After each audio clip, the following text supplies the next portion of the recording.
Yes, yes, you're watching the Still Manchester podcast and joined today by Sleazy F Baby, Big Sleaze, Manchester artist. What's going best on? known for his outrageous, contagious rap and live shows, I reckon. And yeah, you've just dropped your new album, Blaxploitation. Yeah. First of all, congratulations and Thank thanks you for very joining much. us today to chat about it. It's a very nice, comfy seat you've got here. Thank you for having me. It's all right, and it's quite a nice setup. So I was just wondering, how do you feel about it now, being out? Like a weight has been lifted off my shoulders. Yeah. The biggest weight in the world. But happy though. Happy, I can't lie. The feedback I'm getting off the album has been all positive, so can't complain. Yeah, it's a great listen through and through. And to be fair, would you call it a concept album? It was a concept album. Right.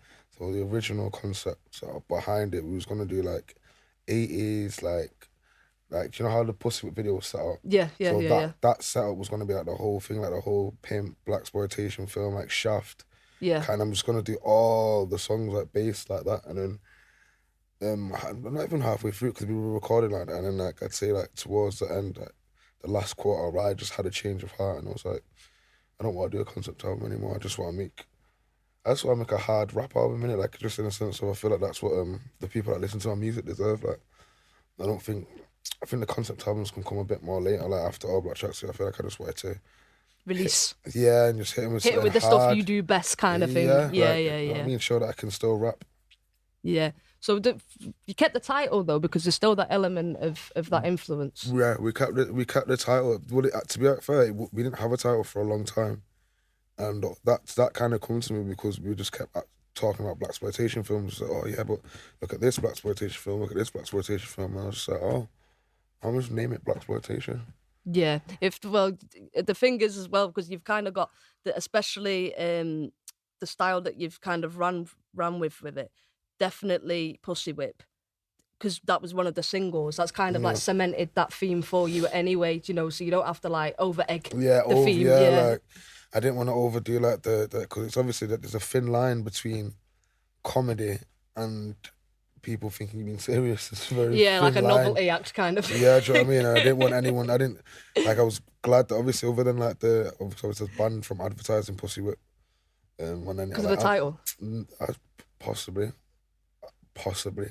I think so. This is what I kind of said. I was like, you sure we shouldn't change it? And it was kind of like, oh, nah. Like, I was like, Pussy Whip. And I was like, I'm sure. Like, when you Google that. And then I was like, all right, calm. And then, maybe think of the Pussy Wagon out of Kill Bill. That's the whole thing behind the tune, the Pussy Wagon. And then that's why we wanted to get we tried to get like a Pussy Wagon kind of car.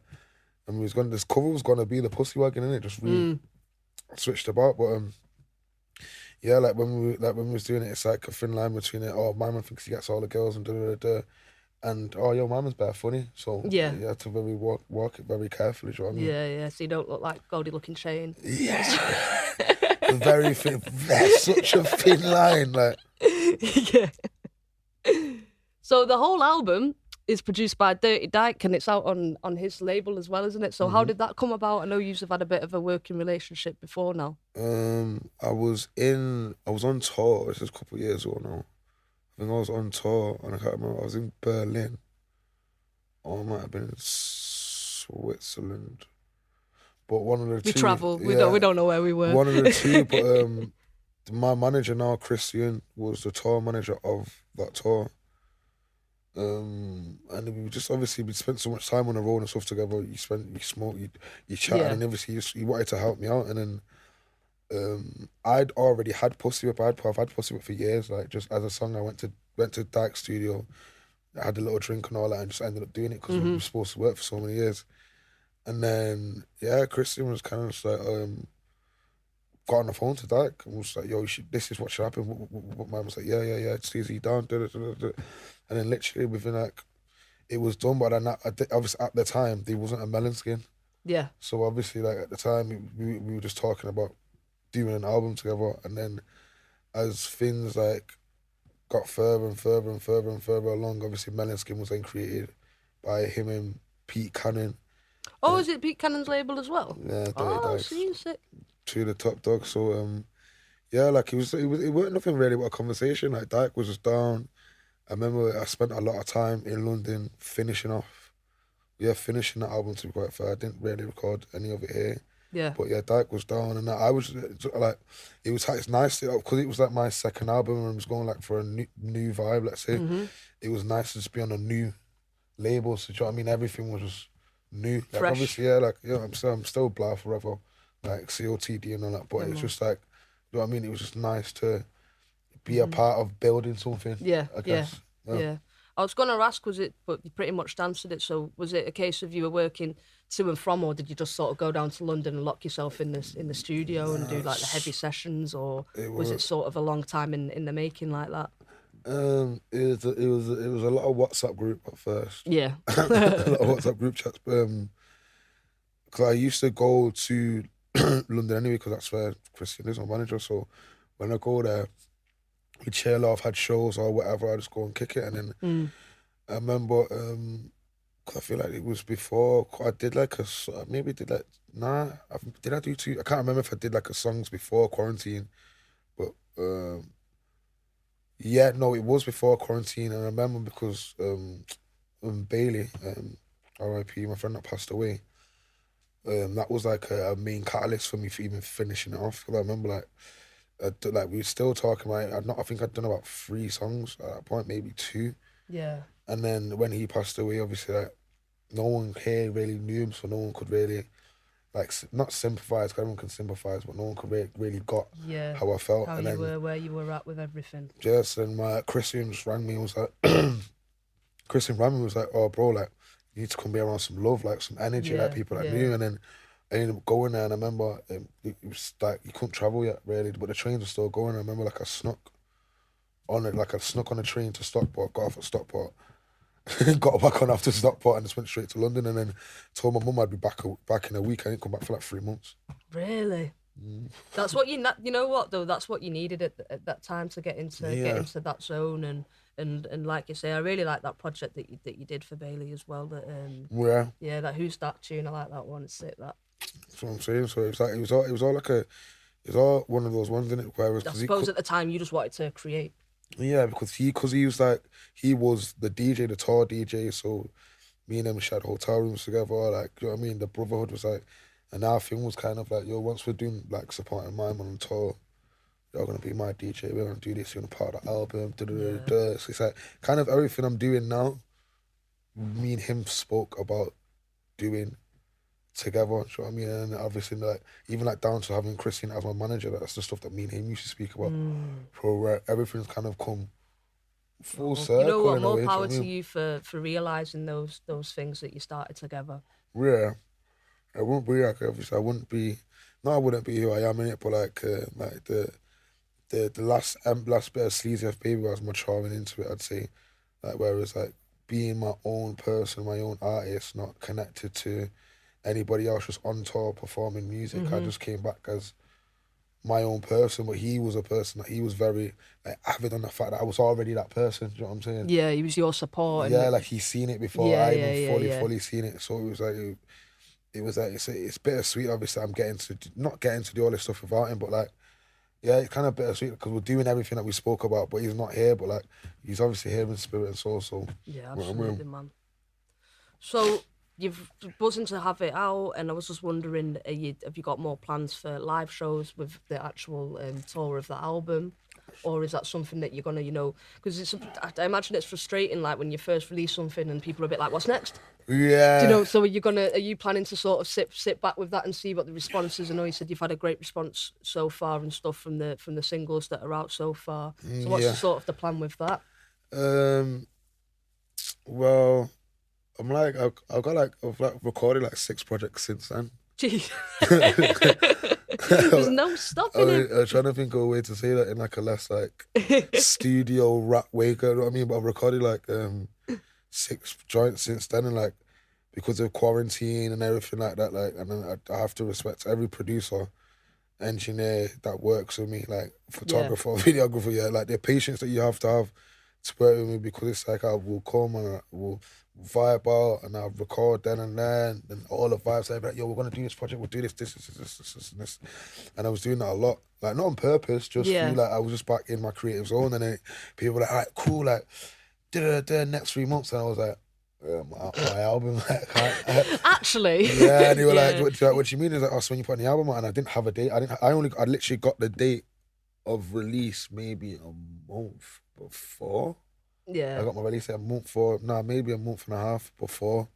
So everyone's all this time, like maybe for nearly a year now, everyone's been like, oh, yo, like, I got this feature, I got this. And I'm like, oh, yeah, bro, you can do it. You got to chill out for a sec. Yeah. He's like, yeah, but give me a date, like, do you know what I mean? And I couldn't give people a date for a long time, so... But you've got to let the listeners take in one project at a time, do you know what I mean? You don't want anything to be overlooked and that, and especially with Blaxploitation album, because I feel like you were saying before, like the sound and the concept of it is something that you've been working towards for a long time, and then the all the experience and everything that's gone on in the past couple of years, like you've put that into it, haven't you? You can hear that though, because it's really refined sound. Yeah, like I give it to so nearly messed up the cushion there. I give it to like like Dike, obviously, like every studio session that we did together. That it was me and Dike in there. Pete had flying, people were flying and out. Like, but we was in there like sometimes so 6 o'clock, 7 o'clock the next day. Yeah. And like obviously, 'cause I remember before the time, obviously I don't even know if he cares what I'm saying this, but obviously Dike was about to have his son, so it was kind of, we was on like a ticking time. Like, yeah. Do you know what I mean? Because it's like he wants after this time, once my son's born, I'm not gonna have the time to do of these course. mad sessions like this. Doing anymore. bottles and late nights. Yeah, so it was like we was on a very, do you know what I mean, tight shit with it, and like they fully like give me full creative control. They were like, if you could tell I was holding back with what I was saying, they're like, no, do it again. You can say something, but you can say something better than that. Or you could, like, it was all very like instrumental. Like we laughed at some of the concerts. We spoke about it. We sat there. Like it's like I remember old school. It's how I would want to record an album, I'd say, because All Black Tracksuit, I did that in my bedroom. Like, you know what I mean? Yeah. It's like that's how, you know, I feel like every artist would want to record an album like in the studio with the engineer and the thing. Like he'd make everything he made, like he made there in front of me. I think there was like a beat, maybe 1 or 2 beats that he had before, but like, do you know what I'm saying? Like I watched him play like the so what is it? Sex, weapons, money, drugs, like the keys on that. He played in and I got a big up. His name's gonna escape me now as well, and I love him to pieces. Oh, we can edit it in, dub it in. But he plays. It's not the name of what I say, but he knows he is. But he played some ill keys. Like Dike really put his foot on the project in it. Like there was songs like the Jesus Interlude. Yeah, that's brilliant. He went and got that and brought that back to me. Like I like at the time. He'd had the beat or whatever. No, actually, yeah, I think he had the beat. And I can't remember if he did a show or he'd gone to like Brighton or something. Yeah, he went to Brighton. And he just got this church loving lady from a pub to sing about Jesus in the studio. Like it wasn't like a feature. Like, oh really? So yeah, like she was in the pub. He wanted to sing about Jesus. He was in a studio next to the pub or something like that. And someone was like, oh, yo, there's a girl in there that she sings like, I can't remember if she sings for a choir or whatever. Dike just went and got her muted all my vocals. Muted all my vocals, so obviously she wouldn't hear what was going on. And we just like, yo, just sing about Jesus. She wouldn't hear. He got the Jesus. Yeah. So like, yeah, everything, like when I was going away, like things were coming back, like down to the guy who mixed it and mastered it, Jake Gordon. Like I remember I went to the mixing session. I was in there for about not even an hour. Like, you know, usually go in there, change this. Like, yo, do you want to re-record anything today's the day to do it? And I got in there and I was just like, oh, like, just turn that up a little bit. Minor changes. Yeah, like the most minor changes. I spent most of the time smoking weed outside, you know what I mean? But yeah, like, so it was nice. Like, 'cause when I got the album back, it sounded like, it's gone through like 3 different mixes from the same person. Yeah. So the way it sounds now, like, I'd stopped listening to it by the time I was about to release it. You know what I mean? So yeah, you want it to be fresh again for you now. Now you're so pushing it. Now listening to it, like everything's so clean. You can hear it. The transitions from one tune to the next, the track order is something that's really been thought out as well. I messed about with that a couple of times. Like it's definitely a couple of scribbled up, like scrunched up, like piece of paper in my room with that just has a track list. I've even got it on my phone. Whereas the list I ended up putting out, so there was 2 lists. There was the rap list. And then he was the kind of soft list where I was going to like conceptualize it, maybe go for some more softer tunes that I don't want. And then he was the crud list. And the crud list is the list that everybody got. Yeah. So I'm saying, because I just thought it gelled. Like, that was like, yeah, I wasn't even trying to tell a story when I was recording the songs, but the order that I've put it in sounds like I'm telling a story in a weird way, which is, someone said it to me, and I think they captured what I was trying to do perfectly, even though I wasn't trying to do it, if that makes sense. Yeah. Wow. So, after the choice of singles as well is another thing that's like struck out to me. I think you've done really well with that. And like, Sleaze sort of set the tone. Yeah. In a big way. And then, what's your favourite video? Why was it Pussy Whip? It wasn't. It would be. No, why I would have said Pussy Whip if I didn't shoot Sleaze, because that was like I had like 30 people, camera crew. Obviously, we hired a whole strip club. We had models in there. We was drinking, was having a lot of fun. But for me, obviously, that was like my first proper video shoot. Like, I had a stylist and all that shit. With clothes, like, I was using the strippers' dressing room and that. By the way, you need HR. But yeah, I was using. But yeah, we was in there, and that obviously at the time it was good. Like, my friends could all be in there at the time. Yeah. Like, it just looked and felt right. But then obviously, because I was banned from advertising it, because I think I got close to getting the label's advertising account taken off him. I don't know if it's all safe or whatever, because they were trying to push it, and what they were basically saying was Pussy Whip is a soft porn video.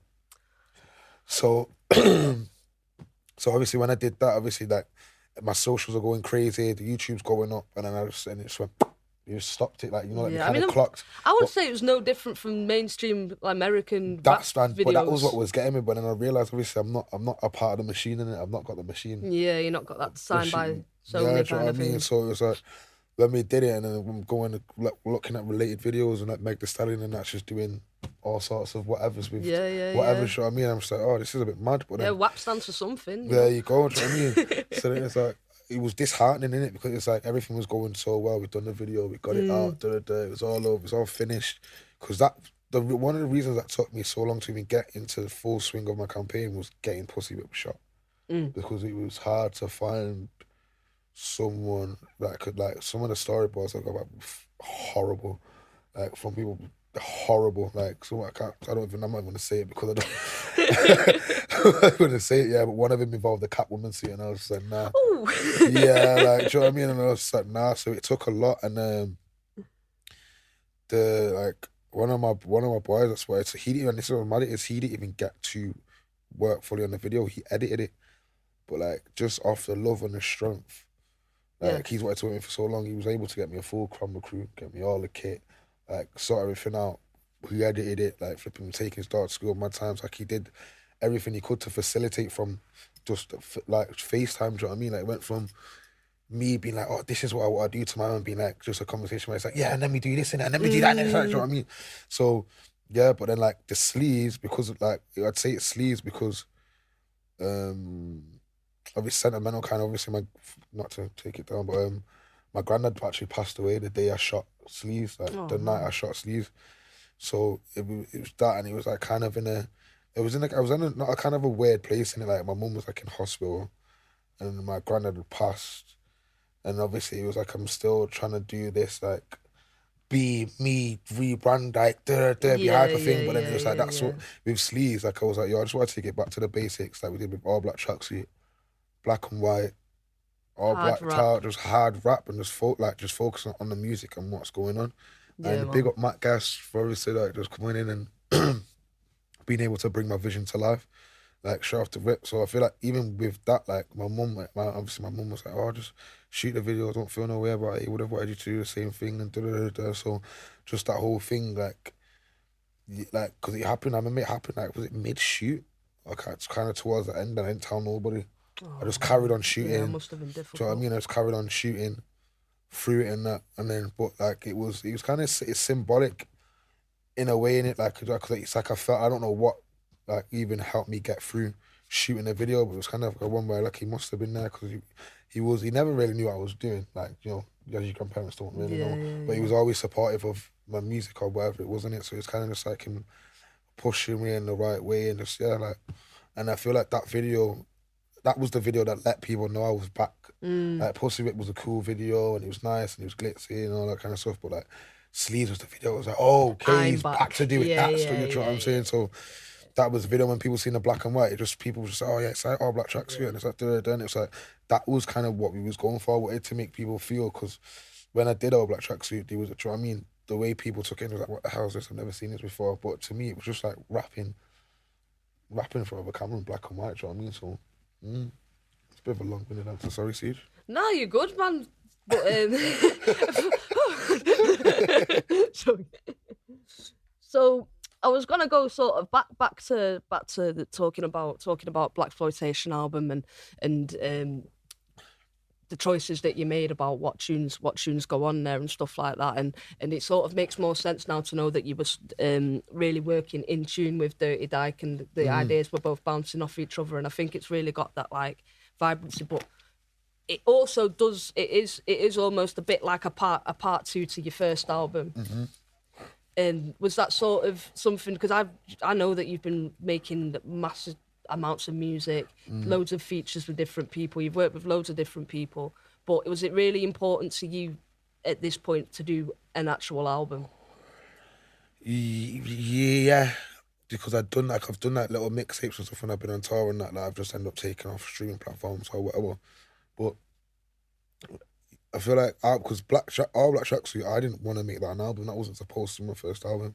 I just handed that into Lee and that. And I'm glad it was though, man. Same groundbreaking stuff. It worked out well in it, but like Lee and that were just like, oh yeah, just put it out as All Black Tracksuit album. I was like, okay, all right, calm. I guess it's an album, but I wasn't. But you didn't have as much of the control of it. I did, but I wasn't, because I was making music in my room, but I wasn't making music for an album. I was just making music from like my first Blah tape or my first Blah release. So I wasn't like writing towards an album. Like, so even I feel like with a lot of these tunes, I don't think when I was like probably the most not hardest song it was to write, but the most, I'd say the song where it feels like I was writing more for an album was Sex, Weapons, Money and Drugs. That's probably the only song where I felt like, oh, like intro. This slots into there first, because Sleaze wasn't even on the album. Like Sleaze wasn't gonna make it. I recorded Sleaze here in my ex-missus' house at the time, just in the home setup. And that was Sleaze recorded around the same time as that tune you did with Jest? No, the tune I did with Jest is like maybe 5-6 years old, but my manager, this is right into about fair. I had the video ages ago, and Christian was like, "Hold it, let's just wait out and see." And he was like, "It's like you just releasing too much, because like I was like panic releasing in it, like seeing someone do something, and I'm like, no, I've got to release this video that I've got. There's no plan. It was just it was a lot of scatty and a lot of like FOMO. Like all my friends are playing outside, I want to go outside and play. Do you know what I mean? So then it's like with that, it was like, listen, he's like, listen, you've got some homework to do. Yeah, he's like, if nothing changes, if nothing changes, like it's like just chill. Like he's saying, he's like, if nothing changes, then like we're gonna like, you're gonna listen to me now and take more heed of what I'm trying to say. Like, but then like if you lose followers and then you're right. Obviously, you must be right, and I'm wrong. And he did, and I saw it out, and I remember he pressed the green light on, because I'd sent the video to Lee and that already. And he was just like, yeah, whenever you're ready. And Christian was green-lighted. It was like, oh, yeah, boom. Yeah, and it dropped, and it did well, to be quite fair. Yeah, it's a tune, that. From where, and I did Sleaze. Sleaze is the last song I recorded for the album. Right. So that's like probably the most recent one. And he was like, oh, you mean, because I remember he sent me a beat. And he said, oh, we need something anthemic. I don't know if that's the word. And I was like, oh, yeah, cool. So I remember I just went out of bed, rolled one, and just did the song in it. And at the time, he was like, And then we ended up fast forward, and we ended up spinning back, and he was going, oh, yo, like, why'd you never do anything with the song? And I was like, I sent you the song, you said that it shouldn't go on album. And then obviously, it ended up being what it was. Slotted in, yeah. Yeah, that's what I mean. I think the choice of label and everything with this Blaxploitation album, it's right as a follow-up from your previous album, because that made such an impact, like UK-wide, UK hip-hop, and I think you've done that again with linking up with Dirty Dike and on Melonskin Records, and yeah, it's big moves, man. You should be proud of yourself with that one. I'm trying. And yet, you know what, we can't leave out that artwork either. Shouts to Lithia on that one. Do you want to talk a little bit about the concepts for that?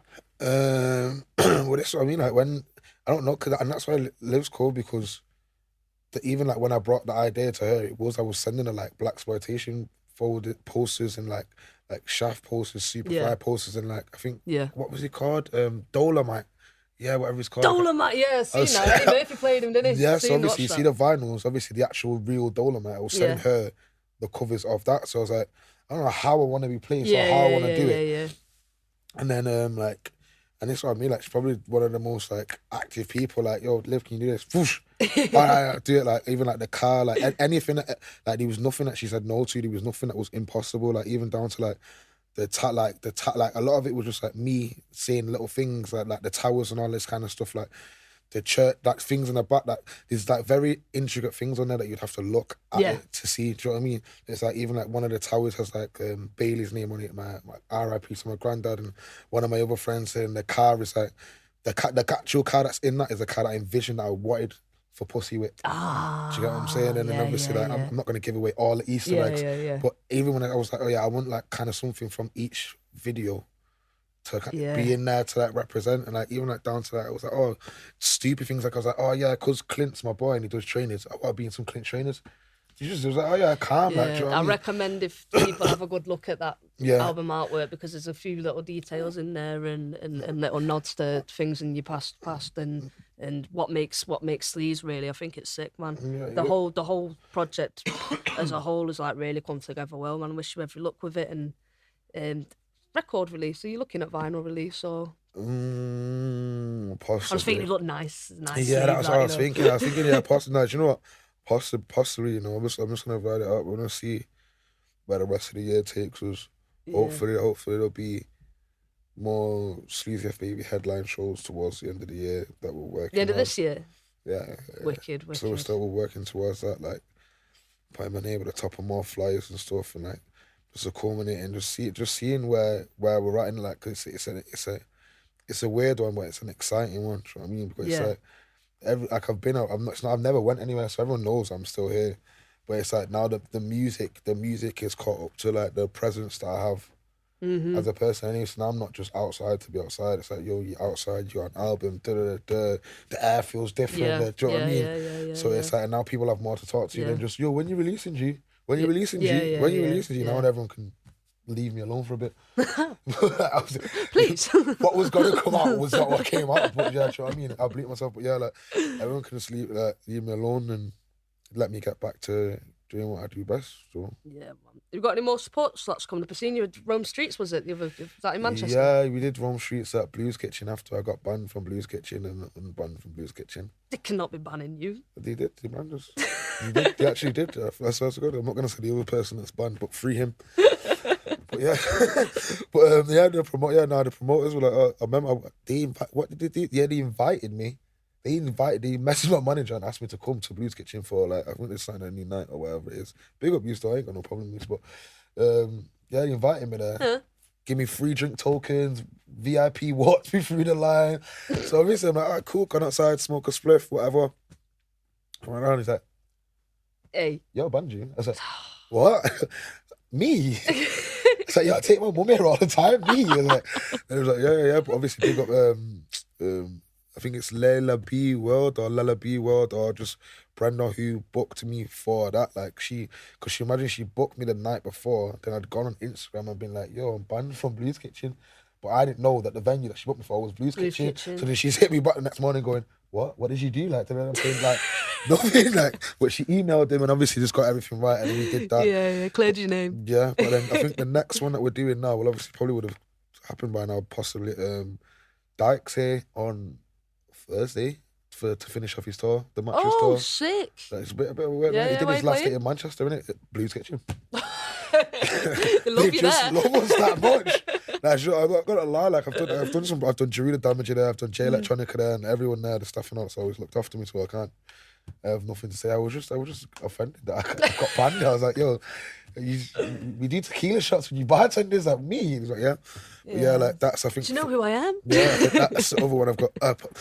Someone put my name in a hat for something a bit more exciting. Not a bit more exciting, sorry, that's what we'd say. More exciting that but it's not concrete yet, so I don't want to say. But yeah, we're working on a lot of support. But realistically, what we want to do now is get to more like just putting me at the top of the flyers now. Do you know what I mean? I've done a lot of support slots. And Yeah, do you know what I mean? And You've earned your stripes when it comes to live shows, 100%, man, 100%. I've heard you in another interview talking about how important like the aspect of live performances and everything. And for you, I think that's the best thing to do now is to hit the stage, isn't it? Yeah, to try this new music out. Yeah, exactly. Now you've sort of done the second album. It's a big hip hop album. Are you still planning to sort of, because obviously I don't know if everyone knows this about you, but you're not just hip hop. You do other bits and stuff. You still got plans to do that, or you sort of like zoning in a bit more now? I've got. Well, I started to like I started to not treat hip hop like my jaded mistress. Yeah. Like, do you know what I mean? And just like, because it's not in a cocky way, but I've always been able to rap. So it's like, I don't know in it, like if you know like when you're good at football, so you never really had to go into the park and do like round the world 50 times. You just did it in your back garden type kind of stuff. So like with rap, I kind of neglected it because it was like just something I know I can rap.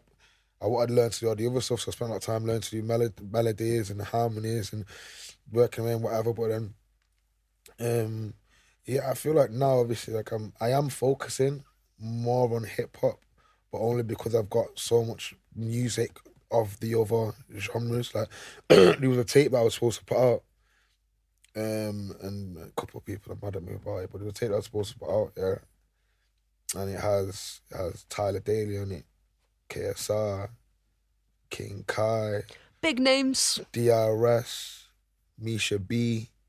Jeez. Yeah, Manchester royalty, roll call there. Do you know what I mean? It was a nice like. Yeah. I got given a studio in it, and I just used it as like not a writing camp in it, but like I just opened my phone book and was like, "Yo, he's gonna do what I think they'll see release at some point? It should do. The only this is what I'm saying. The only reason it didn't come out is because of my album. Yeah. So it should do. Like I've got some like the next bit of music. I think the next thing that is gonna drop is gonna be like more high energy and more definitely. I tell you what was nice from you, them little drum and bass releases. See, and a lot of people don't know, do they? Yeah, the ones with Dutta was sick. The ones, the product with the streets that you did as well. That's a wicked tune. That's one of my favourite things. Dogger? Yeah, with Dogger and Mindset. That's probably my favourite things I've done. It's brilliant, that one. The product to it, was it Rolls from the Concrete? So I hope it's not the last time we hear you on something else, although I am very glad that you're back in your hip hop bag. Oh no, we're going to be swinging the acapellas about, shout there.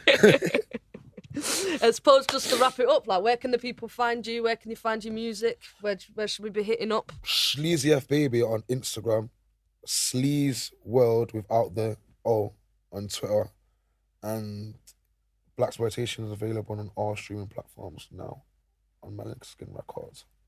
Boom! Thank you very much for joining us. Thank you very much for having me. Short but sweet one Siege. today, but pleasure every time. Thank you.